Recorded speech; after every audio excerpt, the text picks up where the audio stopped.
You're watching Soccer Night in Detroit. From the grassroots of Detroit soccer all the way to U.S. Soccer's second division, this is Detroit City FC. Goal for Detroit City. What a play by Alec Wasinski. Monday with the right foot. It's in the back of the net. Jupe curls in and bangs it in off the post. Antez Jupe, are you serious with that? Header!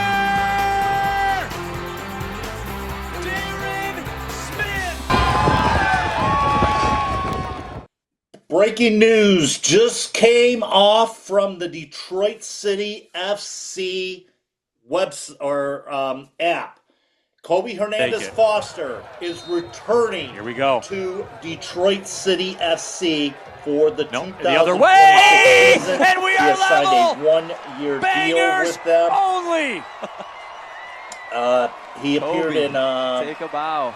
Kobe Hernandez-Foster. He came to Detroit City last year. And we are level at one. Towards the end of the season, helped them out, and it should be a very huge asset, considering also signed on the offseason for midfield, one Maxi Rodriguez. Steve, your thoughts on it?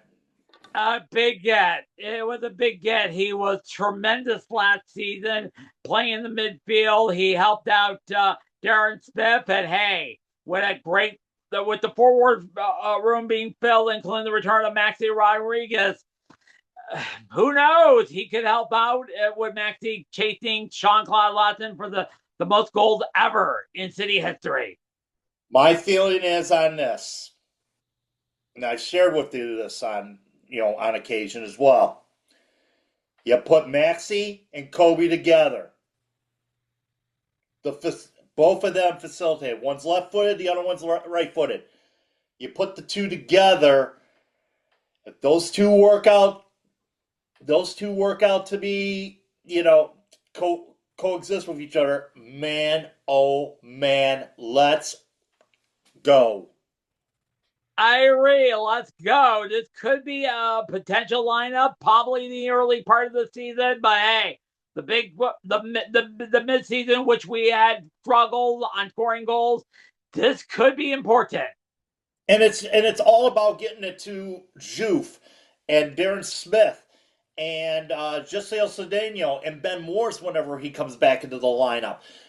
This is huge. And of course, the biggest problem last year for Detroit City FC, besides all the injuries, and injuries occurred with the midfielders as well, was the fact that, we did not have that great of an infield. And Maxi leaving left a huge hole in that area.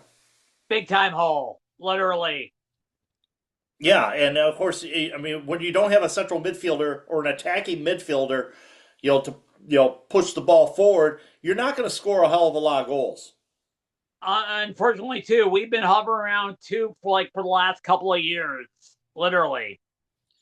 Yeah, needless to say, like I said, it was just it, and the fact that now you got a combination of Rodriguez with Foster. Foster's young. Maxi's up there. He's 30 years old. Yeah, 30 years old. Yes. Okay, he's 30 years old. Kobe Hernandez-Foster is quite. A little bit young himself. I'm surprised it was the 1-year deal, to be honest with you. But no option at this point. But considering what's going on, we could take another whole podcast to talk about that. But hey, we have next week to talk about it, so we'll see. But needless to say, this is, like I said, a very, very, very, very huge move for Detroit City, and probably one of the. I'd say it's a home run move. Me too. The way he moved the ball, help out, feed with goal chances, I say this is a home run too. Absolutely, and this is one of those moves. Now you got to think what's going to come next. We haven't really made some splashes except for that 1 week, which culminated in the Maxi signing, as you know, and. Bringing some players in and all that stuff. Still in limbo right now is Ryan Williams, whether he comes back or not. And of course, as you know, with Ryan, it took. I think last year too. It actually went to the last minute as well. Uh-huh. pretty And we much. I still think don't have late in the and off don't season. and don't forget, we still don't have the defender since the retirement of Stephen Carroll and Shane Wheat. We were thinking of Sean Suber. He would have been perfect, but then he went to the Barry FC. Yeah, exactly. Obviously or more. You know, More we money, ain't I gonna know. pay it. We ain't gonna pay him. I don't want. I'm not gonna delve into the finances of Detroit City FC, but Okay. it's just the fact that you know Charleston's a big club. Despite the size of their stadium, they're a pretty big club, and they got pretty big clout. Duh. I'll say it again. Duh. Exactly. It's like I mean, if he would have left and became, I mean, if he would have went to Louisville, that'd have been huge news. If he would have went to Lexington, and the way they're spending this year, Or what about Tampa Bay? Oh my. oh. Here's the thing about Tampa Bay. A lot of it, I mean, okay, they're signing a lot of League One players and all that stuff too, but they've been signing some big dogs as well. I know they signed MD Mayer. That's the biggest prize of them all this season. Signed him. They signed Cicerone. This is a team that's not going to play this year. I mean, and when I mean not going to play, I mean they're not going to play around. They want You're to get back right. into the playoffs, You're right. and this is very disappointing in them. I mean, see the downfall of the Tampa Bay Rowdies. I mean, we ended up facing them as a fifth seed the year prior in the playoffs, and then they pulled off the victory in penalty kicks. But No, this is a team that doesn't want to mess around. I know. And in fact, now, but do you feel like I said? Do you really feel good now?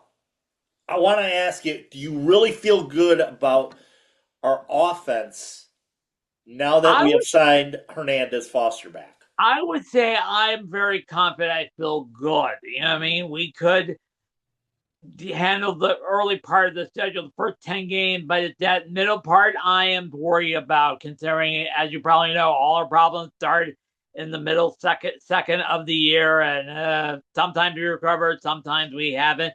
But I do feel good with the forward war being filled, and you got your feed in Kobe Hernandez-Foster.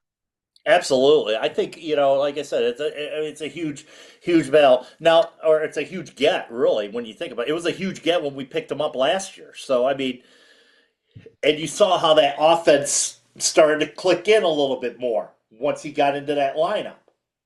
And Yes. he contributed a goal in the in the offset as well in late in the year. So like I said, a big boost to that offense, or a big boost, especially in that midfield.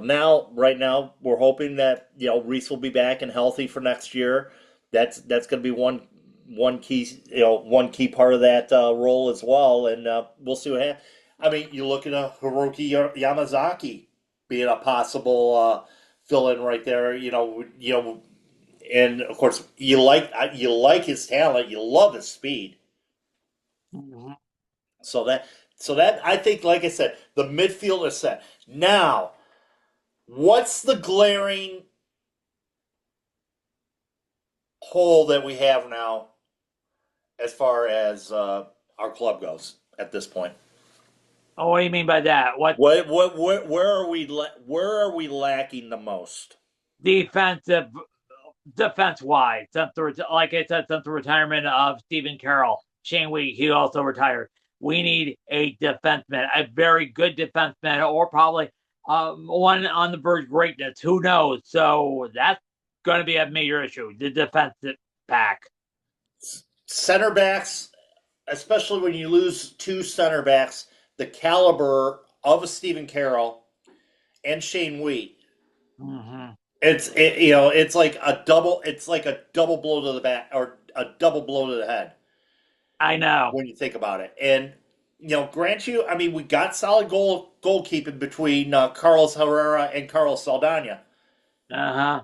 So you're looking at you gotta be able to shore up that area. You think, is Michael Bryant capable of being a good center back? Is Devin Amumenso capable of being a good center back? That remains to be seen. That is remains to be seen. I agree with you there. Yeah. Because I don't think either one of them. I mean, I think they play best on the and I always saw it this way. They play best on the wing, causing trouble that way. I You see. know, put either one of them in the center back position. It leaves yourself a little bit vulnerable. I know. So right, I still think they need to address it in some form, some way. I mean, I don't know if Devin could be the answer down in the middle going forward, especially now that we, signed Hope Gunn.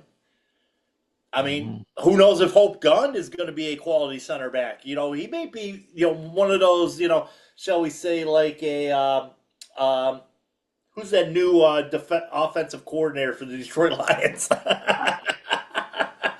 That name didn't popped up, but But no, one of those that could be, you know, the shall we say, diamond in the rough probably type so. deal. Who Like knows? I said, who knows what Hope Gunn's like? Is he going to be a capable center back where you could put four in the back? It could be 50-50. He could start up as this new sensation, or he could become I don't want to use the flop word, a flop. Who knows? He's a young kid when you think about it. Gunn is, and I a lot of know. it. Grant you, you got older players, as you know. Obviously, Reese Williams is up there, in age. Connor Rutz is up there. Maxi Maxie. Rodriguez being one that's up there. Devin's not no spring chicken either. No, no. He You had know, proven he had proved his worth since we got him from that team up north. I can't remember his name, but honestly, no, he he did not proved come from his the worth University in of the Michigan. defensive. Yeah, he proved his worth in the defensive corps, being and being there when he scored, including when he scored during the USL playoff against Louisville last year. That was a Big goal big. there, huge goal Yeah, though. I know. Definitely, and he's one of those. He's one of those type of players. But like I said, I think out of the two, out of Michael Bryant and Devin Amonsa, if it were to come to that, were one of those to fill the other a center back position role, it would be him. Probably It would be so. Devin.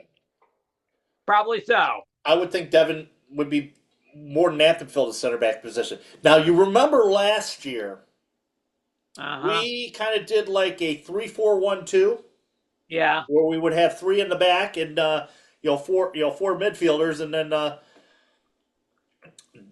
up front, and of course, 3-4, 2-1 or whatever it is. Obviously Darren Smith being up top with Juf and Cedeno flanking him. So kind of like some of a 3-4-3 type deal. Probably so. Is that what Maybe. Danny Dichio's thinking? I I may be thinking he may be thinking about that. That's the one thing.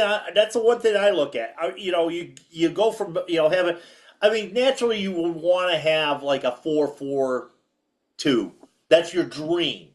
Is to have something like a 4-4-2 or a 4-3 or a 4-3-3 would be a good formation as well. But you got to have your center backs. It's nice, and we were talking about this on the musings earlier about having a strong defense. Especially with Manchester City, the way they've struggled in the last month. I The fact, know. you got to have that. You got to have that solidified defense, or you got to have a solid defense in front of that keeper. Mm-hmm. In order for that offense to run, and I know the thing is too with us. I don't think we have we have the talented players that can score goals. Can they be able to press high? Noticed that. Early in the with Kobe being there early, in the early part of his tenure here last year, we Mm-hmm. started to press more and getting I see. opportunities that way. So maybe we could get more of an aggressive style that way instead of having to play Uh-huh. from the back. I see. So lots of scenarios going forward though. But that's like I said, a huge signing today, and we were hoping that would happen. And you and I talked about that last December. Last December when we were breaking this, or last November when we were breaking this down. is having a guy like Kobe Hernandez-Foster back in that lineup, and now you sign Maxi Rodriguez, or you sign Maxi Rodriguez as well. Man, I am getting it. I am thoroughly excited. This is the happiest I've been in this off season so far. To tell you straight, I have never been happy since when Maxi came back, literally and figuratively. This even makes me more happier because I'd love to see what could be created with those two out there on the pitch at the same time. And if used properly, you could do that. And I told you when Maxi got re-signed here, Danny Dico wasn't going to re-sign him without intentions of starting him. All right, because that's going to be an exciting. That's like I said. I think he's going to. Like I said, I think you're going to see Maxi in the starting lineup a lot. You're probably going to see Kobe Hernandez-Foster in the starting lineup a lot. I don't think this is going to be much of a backup role and all that stuff. I would love to see. Like I said, I would love to see that combination matriculate. I see. Okay. So. All right. Well, we have 7 weeks left in this before the regular season begins on March 14th against Brooklyn. We'll see what happens. Yep. And once again, thank you for joining us here on this. Like I said, it's not really the musings, but a special edition of Soccer Night in Detroit. It's a little bit extra. It's a little bit extra. So yeah, we didn't expect to do a Soccer Night in Detroit this week, but yeah, this is too huge to. And by the way, we're going to talk about regular stuff, and I was about to say goodbye to go to the rest of the championship league until that happens. So exactly. So if you haven't seen the previous episode of the Musings beforehand, that's up as well. So check out all our content, obviously on YouTube under Soccer Night in Detroit. All the videos are there. Thank you for tuning in as always. Getting some good numbers as far as that goes, and thank you and got some new and welcome to our new subscribers as well. We got a few new subscribers as well as far as that goes. Make sure, if you haven't done so or haven't subscribed and all that, make sure you like and subscribe. Leave a comment if you'd like as well. We'll be happy to answer that in a future episode, or when I answer back, or one of us might answer back, or I'll answer it back to you right away if I get the chance. But thank you for all the input as always. But like I said, a big, huge happening today for Detroit City FC as Kobe Hernandez-Foster has returned to Keyworth Stadium for the final go-around of 2026. the final farewell, shall we say. It's the keyword farewell. Just remember, it's the keyword farewell. The keyword farewell. So yeah. But yeah, looking forward to that. So, but we will be back next Wednesday with another edition of the Musings, going on with everything that's going back on. I'm starting to talk Scouts like Carragher. God dang it. But we'll be back next Wednesday with more of the Musings and more soccer news and all that fun stuff. Next edition of Soccer Night in Detroit, February 7th, as Detroit City FC takes on Louisville Triumph at City Fieldhouse. So we get to talk about a game for once. Yes, exactly. Instead of signing news. So Thank you again for tuning in for this special edition of Soccer Night in Detroit. For my colleague over in Hamtramck, Mr. Steve Palusovic. Stay safe, be warm, and be good, everybody. All right. It's Bad Cat here at the Hacienda in Fenton, telling y'all to keep your feet on the ground, keep reaching for the galaxy, and most of all, be good.